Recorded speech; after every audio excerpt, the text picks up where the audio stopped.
A coalition of civil society leaders was left enraged by the South African Football Association flexing its muscles.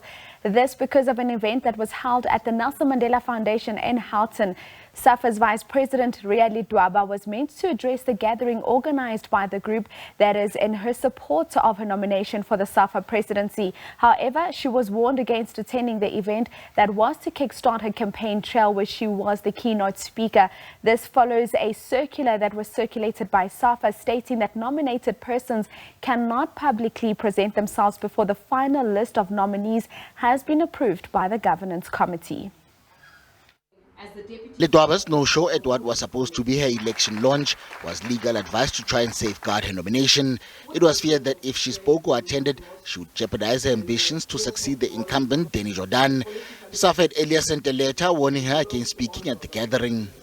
She was still insistent on addressing you, members of the media. And as an attorney, I had to take a decision that will not prejudice her candidacy.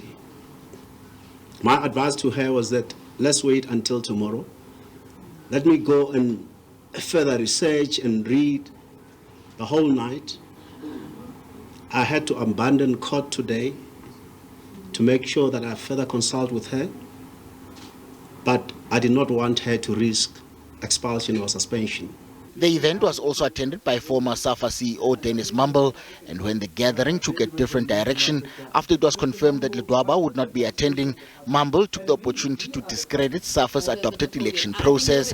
The former SAFA employee was spontaneously asked to explain the electoral procedures, and he questioned the authority of the recently appointed Governance Committee.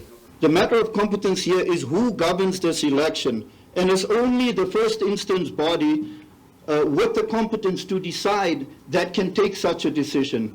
That memo says to me that that didn't come from a committee, it came from an individual, and an individual that doesn't have the authority to do so. So there is no longer any governance rules that are visible to the candidates who participate, who are supposed to participate in this election process. So nobody knows what the rules are. So what we see is the rules are being made up as we go along. Despite the non-arrival of Ledwaba, the veteran football administrator received a wealth of support from prominent sport figures who weighed in on her nomination. We want to say, Mama Ria, given this opportunity, she's going to do it better because of she's better. And as women, we rally behind her and we said, this is the best time and there can never be any other time for SAFA to be led by a woman, and a woman of Mama Ria's caliber. We represent women in sport, so we are talking about women in sport who would support Ria throughout, but only if she does the right things. And I'm definitely sure Ria will do it. And if she does it, she will get our full support. It is not yet clear what the way forward will be for Ledwaba, but as it stands, she will have to wait for the Governance Committee to approve the final list of nominees.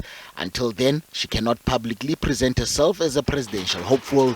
SABC News, Johannesburg.